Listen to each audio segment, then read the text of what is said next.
Welcome back to another episode of Spark and Ignite Your Marketing, where we dive deep into the heart of creativity, entrepreneurial spirits, and groundbreaking marketing strategies. I'm your host, Beverly, and today we're tuned into the fascinating story of Frank McGlynn, a maestro in the unique and vibrant world of mobile dueling piano shows. Before we dive into Frank's harmonious blend of entrepreneurship and musical talent, here's a striking chord for all our small business owners tuning in. Did you know that the event industry, including live entertainment, has been expected to grow by 11.2% annually from 2021 to 2028? This growth trajectory highlights the increasing demand for unique and immersive experiences, a niche that Frank has masterfully tapped into with his global dueling piano shows. Frank has composed a life and career harmonizing his passion with business acumen. His journey through music education, from piano lessons to mastering the saxophone and percussion, set the stage for a career that transcends traditional music paths, opting out of university to immerse himself in the piano bar scene. Frank eventually orchestrated his business in 2014, bringing a fresh and dynamic twist to live entertainment. So get ready to be inspired by Frank's journey from a music enthusiast to a maestro of entrepreneurial success as he shares his insights on building a unique business, marketing in the entertainment industry, and creating unforgettable experiences for your audience. Welcome. Hello, Aaron. How are you? I'm good. For full disclosure, I'm going to share that you are my husband's cousin. I've known you since about 2012, right? Right after that is when you started your piano business, which is very cool. Yeah, I wasn't booking other entertainers or accepting jobs like as a company. I was mostly just like a freelancer up until 2014. Okay. So let's get in and see where your sparks were and the unique opportunities that you've had. Share a little bit about your journey into entrepreneurship and like how it all began for you.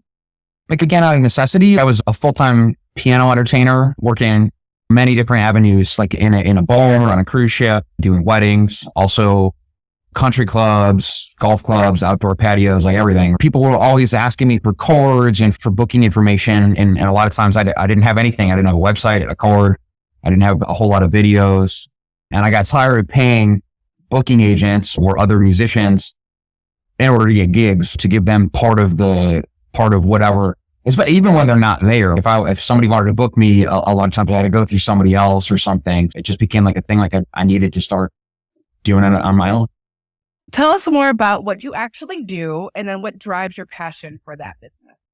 I'm a full-time piano entertainer. I work primarily in the dueling piano industry, which is where there's two pianos that face each other, and people in the crowd give requests to the piano players for songs, and then also for birthdays and bachelorette parties, like whatever.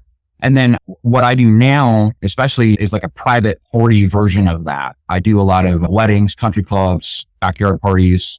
Just about anybody that wants doing piano entertainment, I'm your guy. You do a lot of corporate events too for businesses who want to have their Christmas party and things like that too. Yeah, and it comes with the seasons. Like in Christmas time, you get a lot of Christmas parties. New Year's Eve, summertime, we do a lot of weddings. In the fall, we do a lot of fundraisers. In the spring, a lot of graduation parties.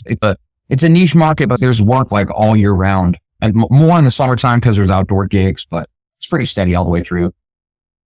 How did your passion for music even begin? Like, when did it start? How did it start? Was there a person or a specific spark that was like, I love this, I have to do this? When I was little, when I turned 10, my parents asked me for what I want for my birthday. I asked for a piano, which totally threw them for a loop because neither of my brothers really had any interest in doing anything like that. We got a used piano from somebody my mom worked with, and I started taking lessons. And then once I got to middle school, I started saxophone, percussion. And then once I got to college, I was going for computer science, but I was still playing 3 or 4 nights a week. I was playing saxophone in a band. And then, I don't know, everyone tells me that you can't really do music for a living, but you can. You just have to find the right avenue to focus on. And then once you do, as long as you have drive, well, there's tons of work. So didn't you even meet your wife because of your work? Because you were traveling? Yeah. In 2007, I went to the Netherlands. I accepted a contract for 1 year.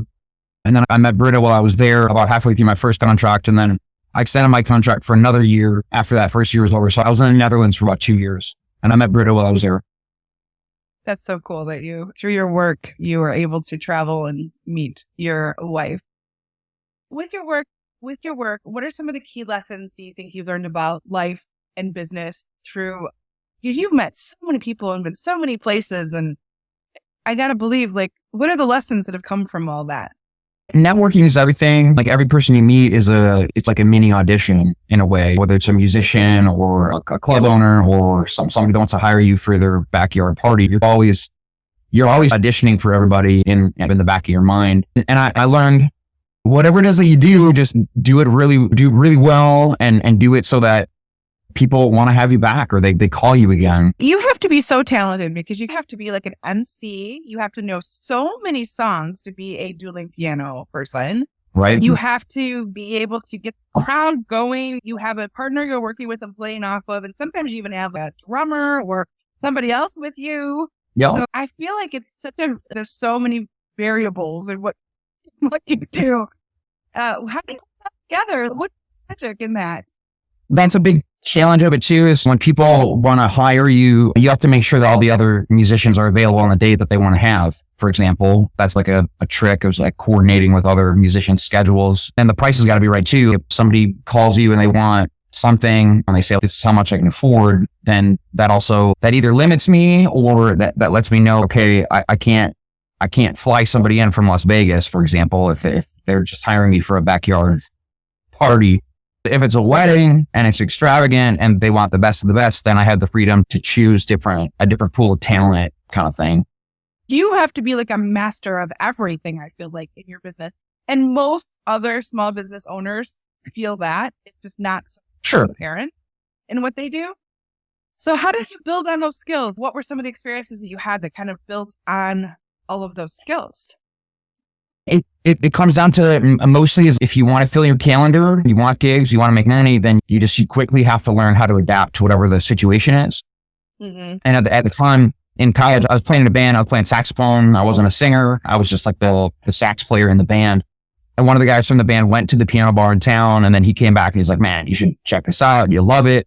At the time I was underage. I couldn't really go. So I had to go to the manager of the place, and he put big X's on my hands, and I went in and I watched, and after the first night, I was like, holy smokes, this is amazing. Because I saw them stuffing all this money in the jar. Just every 5 minutes, there's 10, 20, $50 going in the jar. And I just said to myself, is this real? Are somebody's going to stop these guys from what they're doing, right? And nobody did, and everybody was entertained. And I guess from that moment, that I made like a big shift from I want to play saxophone for the rest of my life. I want to play piano. And a lot of the songs that they were doing, I knew them already just from listening to the radio and 80s rock and that kind of thing. And so it was just a matter of I had to learn how to play them and then how to deliver them. That was my biggest challenge. Like my first 2 years, I didn't really know how to be a host or like somebody on stage that talks to the crowd about anything. I was always in the background. And so the first 2 years of just literally just watching other entertainers do what they do.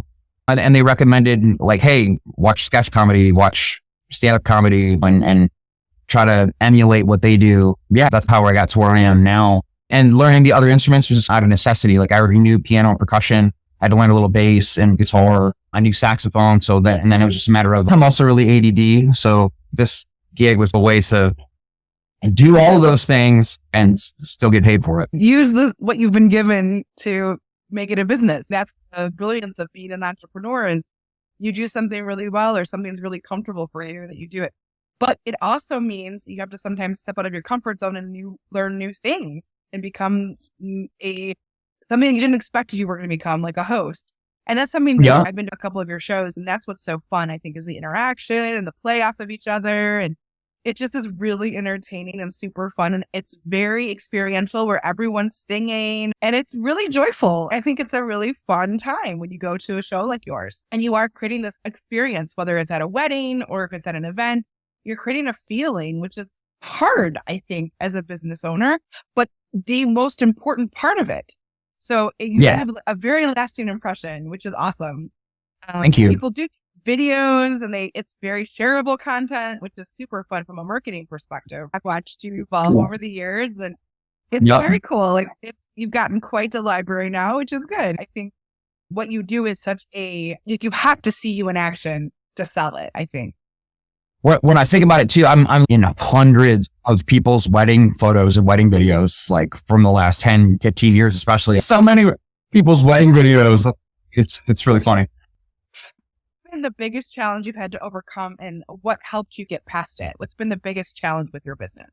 The biggest challenge from the business standpoint is just getting your name out there and separating your name from everybody else's name. And in my industry, there's probably like 10 dueling piano companies in Michigan. In Orlando, there's 30. In Vegas, they're literally like every time I have the dueling piano bar, usually the players from that town form some kind of business. And then because there's so much call for outside gigs and all that. My biggest challenge has been separating myself from some of the other companies. And it's hard because there's some bigger companies that are really big that do what I do, but they also charge a huge price tag. My way of overcoming that is been able to deliver what it is. I deliver the same thing as some of the bigger box stores at a cheaper price with better talent. It's been like my strategy. And then all the behind the scenes stuff that people don't see, like making a website or making the videos or contracts, answering emails, meeting with clients, checking out venues. A lot of times a bride wants you to go see the venue before the wedding day to make sure everything's going to coordinate correctly or whatever. I guess the biggest challenge is all the behind the scenes stuff that people don't see. They come and they see the show and they see me happy and excited and fun and all that stuff. But there's everything that led up to getting to that point where the people come to see me. That's the hard part. There's so much when you have a business that goes on behind the scenes, the operation, the financial, the hiring. I'm sure there's like auditions and all kinds of stuff. There's just so much you have to put into it. I know based on, and if you don't want to talk about it, it's perfectly okay because we're all traumatized by it. But I know COVID hit entertainers really hard.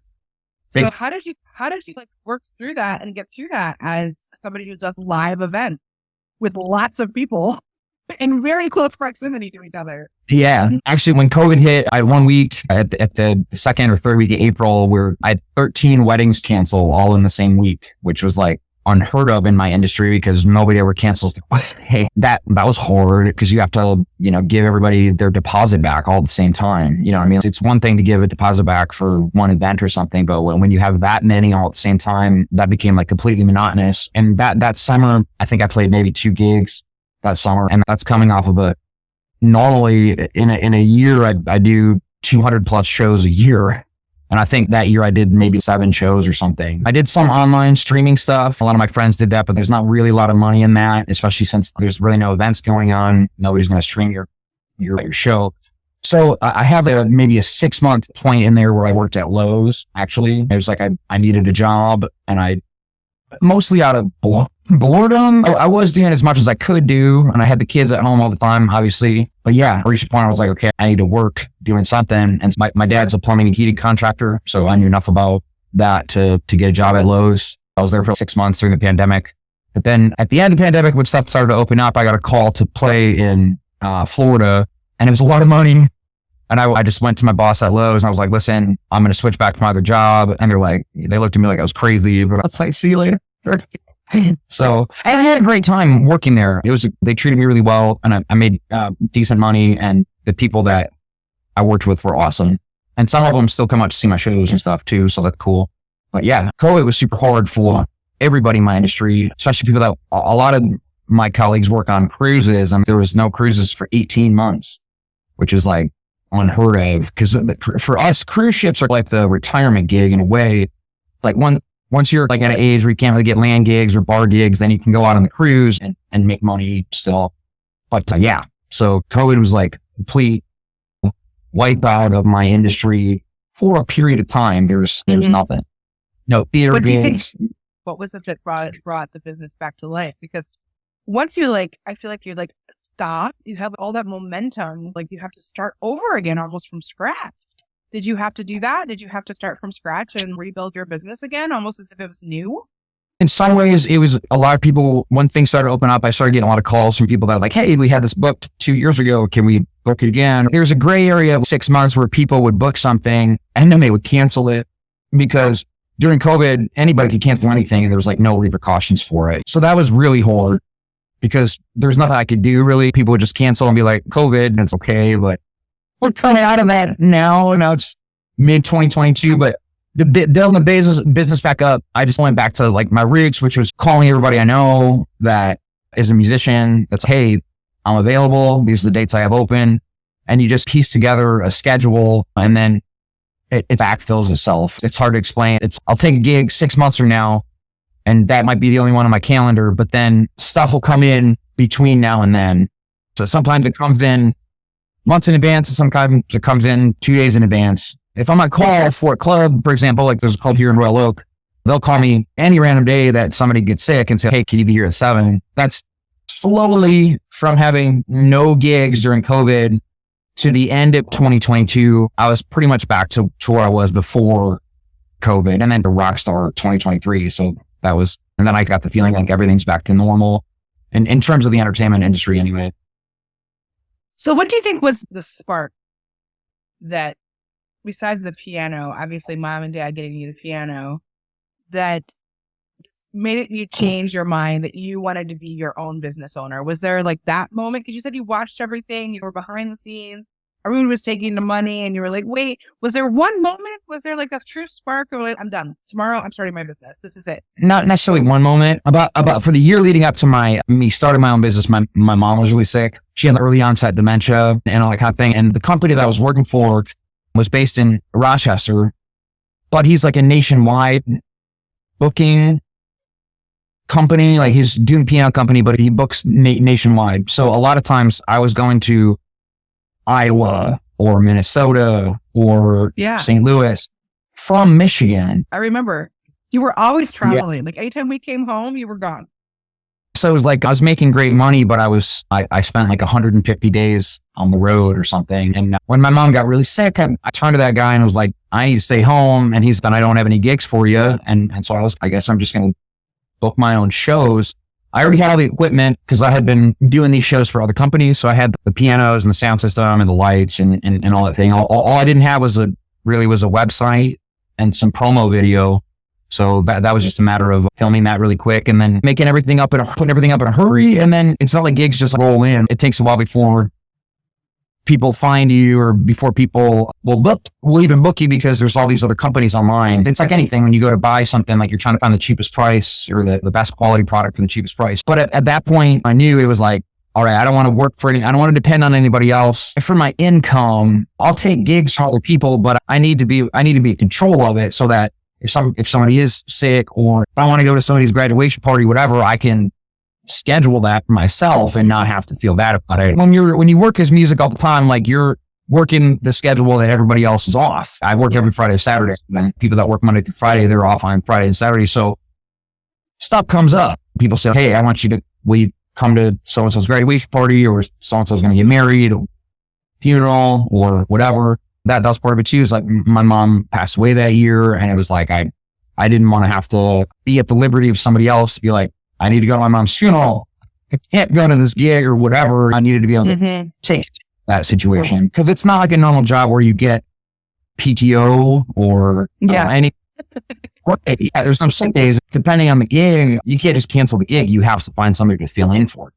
That's out of necessity, and I still deal with those same sort of issues, but at least it's my company, and so I can make the final call as opposed to somebody else delegating like, this is what you got to do. You have a little bit more control in all of that. As much as entrepreneurs can, we have a little bit more control over what happens, and even like our reputation out of that. What does that look like? Which is super important as a small business owner. Yes. I'm assuming there's a trend in this. Do you see, maybe it's with the music, maybe it's with the style, maybe it's the type of events. What are the trends that you're seeing in your industry right now? What is happening in the dueling piano world? For the last 6 months, everything Taylor Swift pretty much has been like the thing that everybody requests all the time, just because she's in the news a lot and the Super Bowl. That's one thing ever since she came out, there's always been like 1 or 2 Taylor songs that come out. But literally in the last 6 months, it's just like everywhere you go is like Taylor Swift. You have all of her catalog entirely memorized to be able to play? No, but I can deliver quite a few Taylor Swift songs at this point. Other trends, I started in 2003. So back then there was no iPads or iPhones or all that stuff. So you had to memorize literally everything, and you weren't allowed to have books on stick. Now 2024, the trend started right around 2010, 11, that people started bringing iPads and like, oh, I can look up the lyrics for this song. And now it's become like a thing that everybody does all the time. That's a trend. I do it a little bit. I try not. There's some people are a little bit robotic and they only look up the words every time and then they miss the interactive part. Any other, what's the most popular? What's the song that you get requested the most? I know there's a lot of like classics like Piano Man and some of that stuff that are super classics, but I'm thinking like of all the ones that I've heard. Don't Stop Believin' comes up all the time. Piano Man. Yeah. Anything from Elton John, Benny and the Jets, or anytime a movie comes out and there's a song in a movie and the movie is really popular, then that song suddenly becomes popular again. That is a trend for sure. Yeah. So a good example is I'm Still Standing from Elton John was already a big song, but then it was in the movie Sing. And so that comes, now I have a whole new generation of people that are requesting that song that wouldn't have known it otherwise. Another example, a great example is the song Tiny Dancer from Elton John was never really a big hit when he released it in the 70s, but then it was in the movie Almost Famous, which is like a movie right around like 97, 98, which is before I got into doing pianos. But when I started the gig, I noticed that the song would come up all the time and I couldn't figure out why. I'm like, why do people want to hear this? Like, how do they know it? And every musician that had been doing the gig before me said, oh, the movie Almost Famous, because it's in that movie and the one scene. And then I watched the movie and now I understand why everybody wants to hear it all the time. So what advice would you give other people looking to get into this industry specifically? How to get started, or what are some best practices? What are some things you would tell them if they want to get into this industry and be successful? I would say specifically the music industry. If you want to focus on the dueling piano side of it, you can. But I think this industry is very unique. And like you said, a lot of people think that you can't make a living doing music. So if somebody is really passionate and wants to, what is some of your advice for them?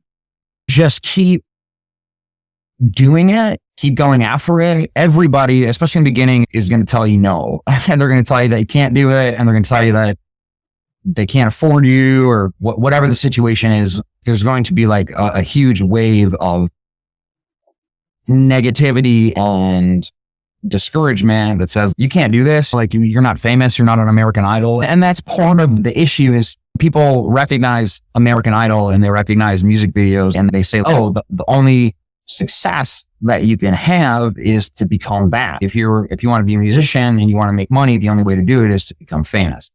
And that's a fallacy. There's every two-way artist that you know has a bunch of people in his band that you've never heard of before. And those are the people that I work with on a regular basis, if that makes any sense. Guitar players, drummers. For example, Bruno Mars, the musical director for Bruno Mars, is a dueling piano player from Michigan, but he's literally been to all the continents. He's been in Tokyo, Australia, North America, South America. He's just been everywhere.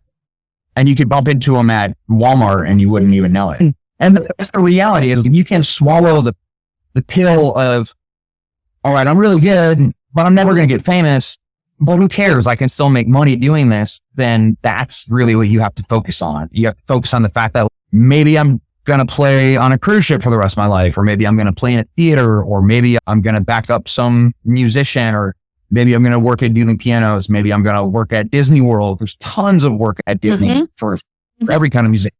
Interesting fact about me, Frank, as I tried out to be a dancer for Disney World. Okay. Very cool. Interesting unknown fact about Beverly. Yes. I went to Eastern Michigan for an audition. I actually got one of my big regrets. But there's a lot, if you're in the creative space, a lot of opportunity at Disney for people to get their feet wet and get great experience. With a company that does a lot, they have a system. Like you want a system that the Disney way is a definite system. It really is a niche market, like being a musician, I guess. It is a niche, but there's so many different avenues too. Like you can do a lot of different things that people will realize are an opportunity for you in that space. Yeah. My husband and I met in musical theater. So there's the whole other side of that too, right? So you think of, obviously him and I are not famous. We wouldn't even be close to that, but and it is an avenue you can continue. People go to college for that and they do stage production and all kinds of things. It's still related to music, but it's just not famous. Like you said, there's a lot of opportunity. Yeah, there's a lot of opportunity, and a lot of parents really discourage children. A lot of parents force their kids to take music lessons when they're little, and then they get older, and then they say, "Well, don't do anything with it." You know what I mean? And that bothers me. It bothers me. The other day, like I posted about Jason Kelce thing, his band director. Music in schools, I think, is really important, and the skills and the things that you learn in band can be applied to so many other avenues. Music is so powerful. Like for me personally, my dad played guitar growing up. And like literally it's the soundtrack of my youth. Like I associate his singing and songs as part of my childhood. And he was in a Beatles cover band and he was Paul. And he would play Beatles music all the time. So when I hear a Beatles song, I can directly relate it back to my father. And it's a very strong, very positive memory for me. And that guitar actually means so much to me that that's the essence of the soul of my dad. It's just a very cool thing. Music is just very powerful. And I love that you've been able to do that for a living because we need more art like that being created. The drug for me is that's awesome. You know what I mean? Like I gave this person this feeling and that turns into more business. It sounds a little bit, and if you deliver a feeling or you give somebody a vibe, the cash register starts ringing. And by default, it's not like I'm trying to whatever. I just want people to have a good time. And then if you do that, everything else falls in place. I think that's one thing with being an entertainer or a performer. It is an exchange of energy between the audience and you. It's never like one-sided if it's done well. But this phrase, Frank, I am in the business of nostalgia. I love this from a marketing perspective. I'm just letting you know that. I am like all the dings went off in my head. Yeah, super powerful. And we connect music times in our lives, whether it's a song that was popular when we were a senior in high school or we first fell in love, or the song that we first danced to with our husbands at our weddings, or whatever it is. There's a very strong memory connection to music. I work with a candle store and we also sell smells. Like if you smell something, it can take you right back to a person or a place. It's a very strong, vivid memory attachment to it. And this idea of the experience of nostalgia, I'm like digging it, Frank. I get like leeways right into my marketing questions that I have. Okay. So what has been some of the most effective marketing tactics and approaches you've used to show exactly what you do and how people feel when they come to a show like yours? I mean, in terms of marketing, a big part of it, like you helped me about indexing my site. That was like number one. That's something that I think a lot of people don't even realize. And funny story, I think you went through the same thing with Amy, and Amy didn't get it until she called me and I tried to explain to her, I'm like, you have to do this in order to get found on Google. It's a thing that people don't realize. Everyone just makes a website and then they're like, okay, I need traffic to my website, but they don't realize like you have to drive your own traffic to your website. So that's been a big one. Facebook. I never really bought into the Facebook marketing thing, but in the last maybe 2-3 years, I started doing it a little bit. You pay $20, you can hit 5,000 people or something. Mm-hmm. You can really pick your demographic. That's been good. Instagram is also really hot. That seems to be the one that the clients that hire me seems to be their platform of choice that they find me on, which mm-hmm. I don't really do a lot of Instagram, but I do a lot of posts where I post something on Facebook and it automatically posts to Instagram as well. Mm-hmm. You do a lot of videos. And I think that kind of idea of showing people what a show typically looks like. Because if you say, okay, so there's going to be 2 pianos, there's going to be 2 guys, they're going to talk, this is what's going to happen, they're going to play some music by request. That doesn't sound very exciting. If you just lay it out. And there's video, it's a whole nother level, right? The power of video is so important for what you do. Yeah. Yeah, and it's capturing the things that happen in the moments. I have tons of video, but if there's so many moments that it's like, God, if I had this moment on video, that would sell the whole thing on its own. So that's one of the biggest challenges is getting good video, either from a client that made a video on their phone, or if I have to, a lot of times I hire somebody, but then you have to pay that person to come to mm-hmm. whatever venue or whatever place. And even then, maybe that gig, maybe something goes wrong, or maybe it's a stiff crowd or an older crowd and you want to do all these things and they're not really into it. A lot of people that come to me that want to hire me have seen the concept somewhere before, either in a ball or a wedding or something. And every version's different. And I deliver many different versions of it, if that makes any sense, because there's like a band version, which is like with a drummer and a sax player. Right. It's like the comedy version, which is more comedy. It's hard to get a video when I'm selling a show. I have to feel out like, okay, where did you see it before? Or what are you looking for? Are you looking for like funny stuff? Are you looking for the musical stuff? If it's somebody that's been to dueling pianos many times, they're easy because they're like, we want this. Yeah. The hard clients are the ones that they saw it somewhere in passing, or they went with a friend to a bar, or they went to somebody's wedding, and the wedding they had dueling pianos. And that's the first time that they saw it. So then they immediately think, oh, this is going to be awesome for my event. But they haven't really thought about all the things that have to go into making that happen. Most notably, a lot of times people pick out a venue that doesn't hold enough people, or that's not conducive to getting the pianos into the venue, or whatever the situation is. I've tailored the show to whatever they want at the time. Has there been one marketing campaign or that's something that you've done that's been the most successful for you, that's gotten the most customers? So on my part of our show is like requests, right? So all my requests that go out, like before every show, we put out these pieces of paper that say, do you want to hear a song? Do you want to celebrate somebody's birthday? So when you get to the show, those are usually at the tables. And so all of that has my booking information and QR code and stuff on it.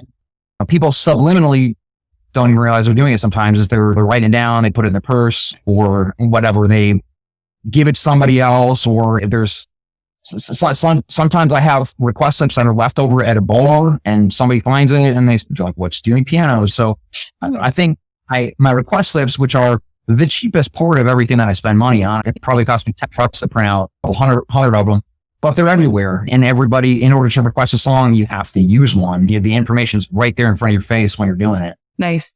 And you're using QR codes. I think that's something our listeners, if you haven't tried that yet, it became very popular during COVID. Yeah. You can customize your QR codes with your colors, put little images in them. We use a QR code generator that's pretty fancy that does all that stuff for our clients. So you can get pretty branded, even with a QR code, to make it easy for people to find you, which is really powerful if you're in a space like that. Where is this guy? I need more information, and be able to like look you up quickly. That's great. No need to spell anything. No need to like, this is my address. This is none of that. It makes it super easy and seamless. That's the hard part, is every company has the words dueling pianos like in their title. So when they'll come to my show and then they'll call it every company thinking it's the same company. So that's the QR code, and that helps people just go directly to your website. It gets them right to you as opposed to having to do any kind of searches and find you. We always talk about marketing like the path of least resistance. Like you don't want to create any excuse or reason for people to drop off or to get frustrated. Making it as streamlined as possible and getting them to you is huge. I love that. That's a great tip. Okay, so our next segment is the lightning round. Are you ready to be asked rapid fire questions? Yeah. Share your favorite tools and insights? Awesome. Okay, so what is your favorite way to connect and network?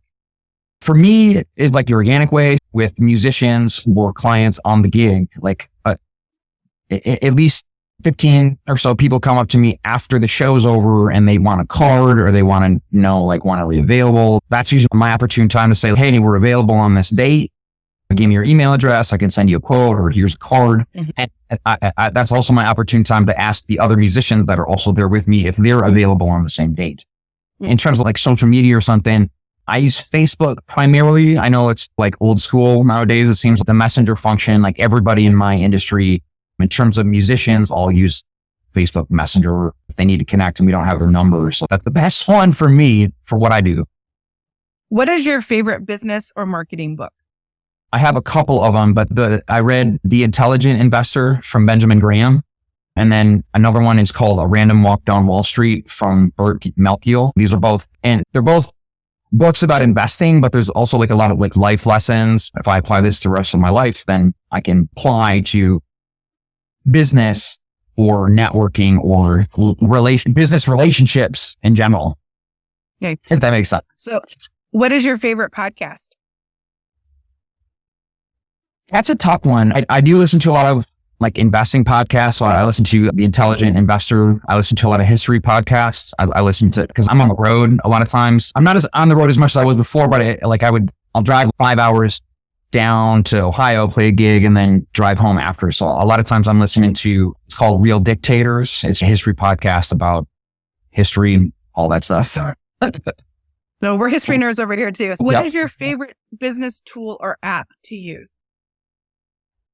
I mean, for my business, I have to use the Guitar Tabs app a lot because it's the biggest database of chords and lyrics for songs. There's a fee with it. I think it's maybe $40 some a year, but you have access to like 100,000 tunes and you can save them, you can share them, you can edit them. So that's for my business. And what I do, being able to access a song in a hurry is a really kind of important thing. So I use that probably more than anything.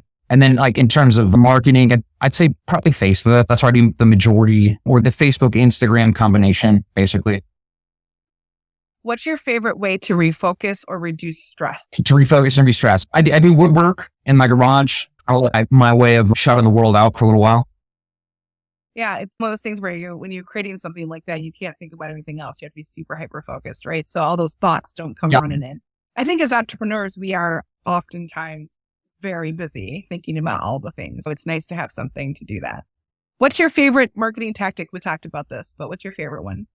Again, the Facebook, Instagram blasts. I have a good video or a good photo and I have a gig coming up and I want a lot of people to be there. I can, like I said, I can pay $50, $100 and hit like 10,000 people or something, you know what I mean? And you can narrow your audience. It's pretty much, again, the request slips are good for marketing. In a way, I'm marketing myself all the time. Every gig, every time I'm shaking a hand, every time I'm meeting somebody new, that's like I said, it's like an audition. So that's also like my biggest marketing tactic is just being a good person, being friendly. Yeah, I don't know. I love that. What's your favorite source of inspiration? Oh my gosh, from everywhere. Lately, it's from the kids. They want to do things and everything costs money. So I need gigs. Part of my inspiration is just, do I want to do something else? And during COVID, that was like my test for the first time. I'd been doing pianos for 18 years and then COVID hit and then suddenly I had to do something else. And so that's my inspiration is the more gigs I have, the less I'm driven to take another job. And not that I wouldn't work another job. I absolutely would, but I want to do this as long as I can because I have the ability and because it is like a rare form of job opportunity or whatever. So I guess that's my inspiration is like, I could be doing something else. And to back up, during COVID, I did teach lessons. Like I had maybe 20 students. I worked at like a school of music, which I also liked, but doing what I do now is what I really like. So that's my inspiration is basically make enough money to not have to do anything else. Who's your favorite entrepreneur to follow? I've always been attracted to Bill Gates, I guess, just mostly because he took something that didn't exist and brought this like version of it to the world. And then suddenly everybody needed it or everybody's platform. Other entrepreneurs. And it's 21 years now that I've been doing it too, which is like really nuts. But you survived the lightning round. That is the end. Everyone's always so, okay. That's all right. Take a deep breath.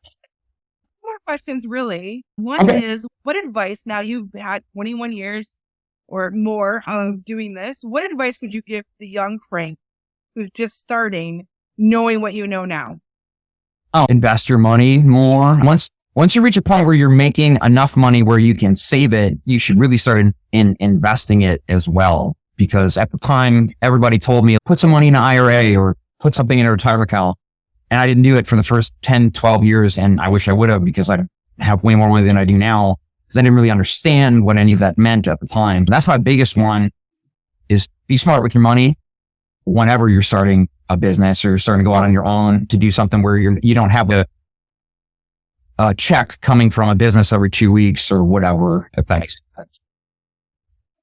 Yeah, sometimes there's no money or sometimes there's a lot of money. So you have to figure it all out. Yes. And my business is very much like that. There's the month of December, I had 23 gigs, that's a lot for 1 month. But then February was slow. So I had not as many gigs as I have in previous years for February. So it comes in waves. Like sometimes you make all this money in a short period of time, but then the next month, you're not going to make as much money. So you have to budget yourself. And that's something I did too. Once I started my own business, I put myself in my own salary so that I pay myself every week. And then the rest of the money that I make on a gig gets reinvested into the business. And then I give myself raises every year, like a percentage wise or whatever. Okay. So I have lots of people who are small business owners now that listen, but also people who are aspiring business owners. What is one easy thing that you could tell a business owner or an aspiring entrepreneur that they could do today? Just, hey, if I was going to start a business today, this is what I would do. What is one easy thing they could do to either improve their business or get their business started rolling?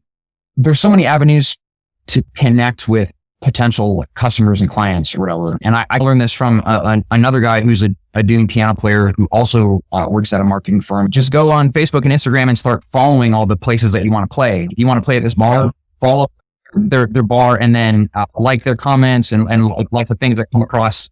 And it's the easiest way to get your name known because it just comes across people's feed subliminally and then they see it. Yeah. And then other than that, for every business is just drive. You just have to keep doing it in the face of rejection and in the face of people telling you you're not good enough and people telling you that you can't do whatever it is that you're doing. There's always going to be some form of thumb pushing down on you saying this isn't going to work. And you just have to keep doing it regardless of all of those things. And it still might not work out, but you still have to keep thinking that it will. If you just in your mind, you just keep telling yourself that I can do this despite all of these factors, eventually it just works. I mean, it doesn't necessarily work that way for everybody, but one way or another, every entrepreneur kept doing something because they believed that they could either add something or start something or create something. And they didn't stop until they created it. And sometimes in the face of many failures. And then the 10th time they make $1 billion or something. And you're always never plateau. Like no matter what skill set you have or whatever job you do, you can always learn something. And even 20 years later, I'm still learning things about the industry that I didn't know or that I didn't use or utilize that I can use. You're just starting and you never just realize it's going to come with a lot of negative forces that are going to keep you from doing what you're doing. You just have to keep doing it. I think what you said too about, there's a couple of things that I think are really valuable is entrepreneurs are really good at overcoming failure, period. Yep.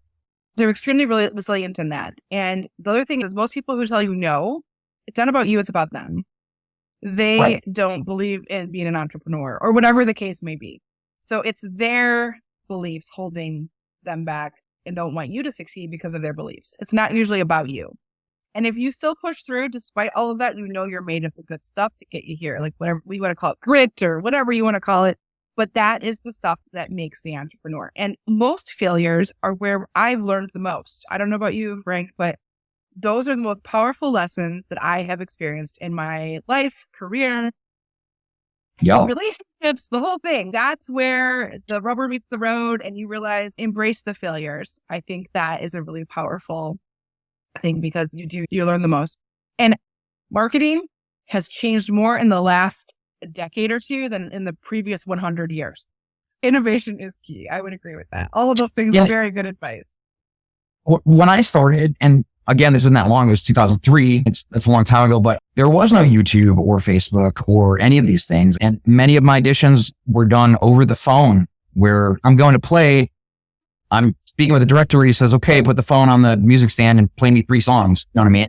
Whereas like nowadays, if you don't have a video or you don't have a website or you don't have a Facebook page, people won't even consider you as an option for one of their events. So it's changed exponentially for sure. The place that I started at in Kalamazoo, they used to take up a big ad in the yellow pages. You know what I mean? Nobody does that. Marketing is so different now. And that's part of the challenges I think many entrepreneurs struggle with is how to keep up with the technology across all the areas, like from the accounting side to the marketing side.